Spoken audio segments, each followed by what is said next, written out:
रीवा विधानसभा में चुनाव खत्म होते ही सरकार द्वारा फ्री में रेवाड़ी बांटना शुरू कर दिया है। हालात ये है कि केंद्र सरकार हो या राज्य सरकार, फ्री में लोगों को रेवाड़ी देकर अपनी सरकार बना ली है। अमीर हो या गरीब, सेवा सहकारी उचित मूल्य दुकानों पर इस तरह की भीड़ दिखाई दे रही है कि जैसे किसी जगह फ्री की रेवड़ी दी जा रही है। इस चुनाव में जहां बात की जा रही है कि भाजपा की सुनामी लहर के चलते तीनों राज्य में भारतीय जनता पार्टी ने अपने दमखम से सत्ता में आई, लेकिन ये पूर्ण रूप से गलत है कि जिस तरह से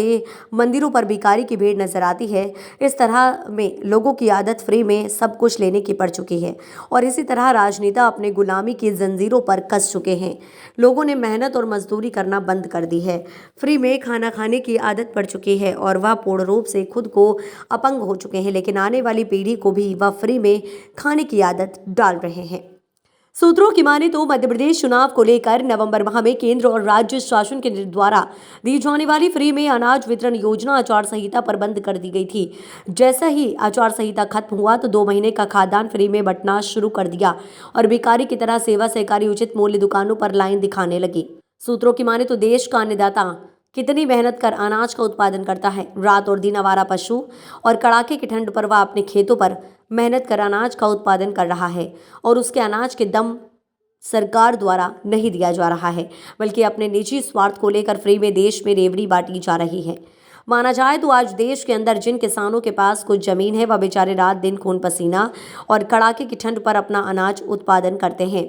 और साल भर बेचारे अपने परिवार का पेट नहीं पाल सकते। उनके पास तो मात्र एक सहारा उनकी किस्मत की ज़मीन ही बची है। अब वह बेचारे अपने लाडलों को किसी भी तरह उच्च शिक्षा प्रदान कराते हैं, लेकिन उन्हें रोजगार न मिलने के कारण वह बेचारे दर दर की ठोकर खाने को मजबूर होते हैं। कई युवा तो देश में पढ़ लिख कर नौकरी का इंतजार कर रहे थे, लेकिन जगह न मिलने पर अच्छे अंक पाने वाले छात्र अपनी डिग्रियां किसी घर के कोने में रखकर वह बेचारे कहीं ना कहीं जाकर किसी पूंजीपति के यहाँ परिवार का पालन पोषण करने के लिए चंद रुपयों की नौकरी कर रहे हैं और उनके परिवार का पालन पोषण नहीं हो पा रहा है। यहाँ तो सिर्फ लोग कहते हैं कि जिस तरह से किसी ज़माने में मदारी बंदरों को लेकर गांव में खेल दिखाता था, इस तरह बैठे हुए नेताओं द्वारा योजनाओं को बंदर बनाकर लोगों के भविष्य के साथ खिलवाड़ कर रहे हैं और लोग उनके इशारे पर नाचना शुरू कर दिए हैं। उन्हें अपना खुद का भविष्य दिखाई नहीं दे रहा है। संवाददाता रमेश तिवारी की रिपोर्ट।